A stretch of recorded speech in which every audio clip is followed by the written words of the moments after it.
it'd be like a first grade class with no teacher and totally pandemonium. So I always have to look great leaders on the front like you see today. That's what the spotted one is great at. You always have the great leaders in front. They have to hit the best. Just like this, and use the instinct to bull is what you see right now. These guys really want to go forward and not trying to make them go. They want to go on their own. So they're creating power, extra power. So remove the engine on this, reinforce the brakes. But if I wasn't tied off, I'd be out the gate already. So I'm going to take off. I'll call you from the other side. Okay, now we're going to put a watch on this cool morning. This will be a good time, but see how quickly it gets quiet. All he said was all right. He didn't say much. He just said all right, and all right, they're out of here.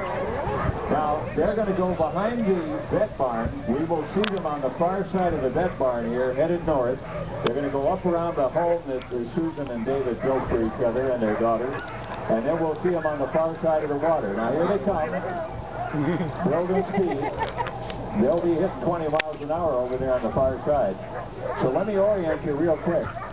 All these jokers in the yard, see, they're saying, pick me, I want to go next time. But beyond the water, there's a kind of a road trail right back there. Looks like the backstretch at the racetrack, and they will be headed right due south along there any second. So if you don't see them right away, when you hear David start talking, depend on the video, because Robbie will have them on the camera the whole way along.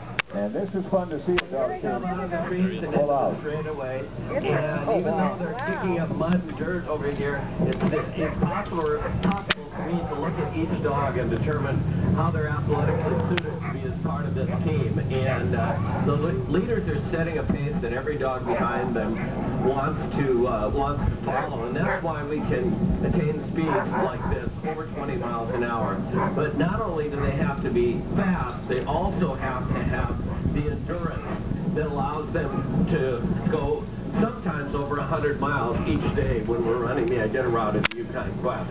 I'm coming up to a sharp corner here. I have to give him a command and sign off, but I'll call you on the way back.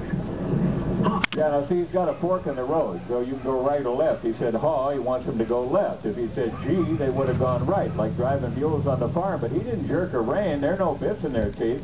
The only way you can control them is with those commands, with your voice. And those good lead dogs. Here they come home again now.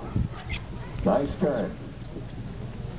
Well, here we come out from behind the trees and into the straightaway home, and what I'm looking at here is I'm judging how well trained they are, because what the dogs have to know is something that doesn't necessarily come naturally to them, and that is hold back a little bit at the beginning of each run so that you have extra energy as you approach the finish line, because a lot of times when you're racing, there can be teams around you. There can be teams in front you have to pass.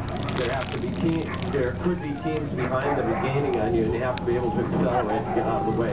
It looks like a great team with a great future, and I'll tell you more about them when I get back. Now, one time Susan was training on the Yukon River, and she was going down a straight stretch on the ice, and suddenly her lead dog jumped to the right, and she called the dog back with a haw command. The dog jumped right again. This time, Susan let her lead dog, Tekla, carry the team off the river and up onto the bank. The minute the sled got up there, the ice collapsed where they would have been. And they would have been killed if she hadn't listened to what that dog was trying to tell her. So it's a team effort. Here comes the big finish. Now David's going to give them a key command. Here they come. And this is a good time this morning. Good time this morning. How about 3:07? That's not bad in the rain. That is a great run. And you know, even when it's muddy like this, the dogs love to go. And so of course what we want to do is thank each one for a job well done. And then of course, like us, after work, it's time.